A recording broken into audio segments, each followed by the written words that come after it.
Hello students, welcome back to our channel. అందరూ ఎలా ఉన్నారు గైస్? అందరూ బాగానే ఉన్నారు అనుకుంటున్నా. ఇకపోతే ఇవాళ మన వీడియో ఏంటంటే విద్యా దీవెన స్కీమ్కి సంబంధించి, వసతి దీవెన స్కీమ్కి సంబంధించి, అమ్మఒడి స్కీమ్కి సంబంధించి ఎవరైతే ఎదురు చూస్తున్నారో ప్రతి ఒక్కరికైతే ఒక గుడ్ న్యూస్ అయితే వచ్చేసిందనమాట. కొత్త ప్రభుత్వం నుంచి చూసుకున్నట్లయితే గైస్ ఎవరైతే ఎదురు చూస్తున్నారో ప్రతి ఒక్కరు వీడియో ఎండ్ వరకు అయితే చూసాకైతే ట్రై చేయండి. ఇకపోతే వీడియో స్టార్ట్ చేసే ముందు మీరు ఇంకా మన ఛానల్ సబ్స్క్రైబ్ చేసుకోకుంటే ఇలాంటి మరిన్ని ఇంపార్టెంట్ అప్డేట్స్ కోసం అయితే వెంటనే ఛానల్ సబ్స్క్రైబ్ చేసుకోండి.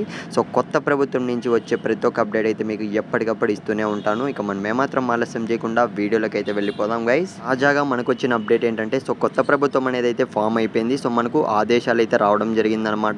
మన సీఎం నుంచి అయితే ఏవేవైతే ప్రీవియస్గా ఏ స్కీమ్స్ పెండింగ్ ఉన్నాయో, గత ప్రభుత్వం ఉంది కదా ముందు ప్రభుత్వం, వాళ్ళ దగ్గర నుంచి ఏ స్కీమ్స్ అయితే పెండింగ్ ఉన్నాయో ప్రతి ఒక్క ఇన్ఫర్మేషన్ అనేది కలెక్ట్ చేయండి అని అయితే మనకు ఆదేశాలు అంటే ఇన్స్ట్రక్షన్స్ రావడం అయితే జరిగిందనమాట పై అధికారుల నుంచి చూసుకున్నట్లయితే.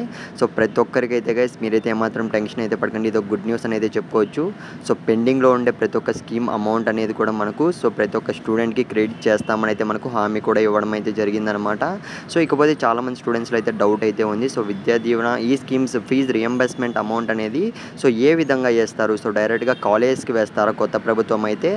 డైరెక్ట్గా స్టూడెంట్స్కి అయితే వేస్తారా, మదర్స్ అకౌంట్లో వేస్తారని అయితే డౌట్ అయితే ఉంది. మనకైతే దగ్గరలో అయితే అది కూడా అప్డేట్ అయితే ఇవ్వబోతున్నారు. వెయిట్ చేద్దాం.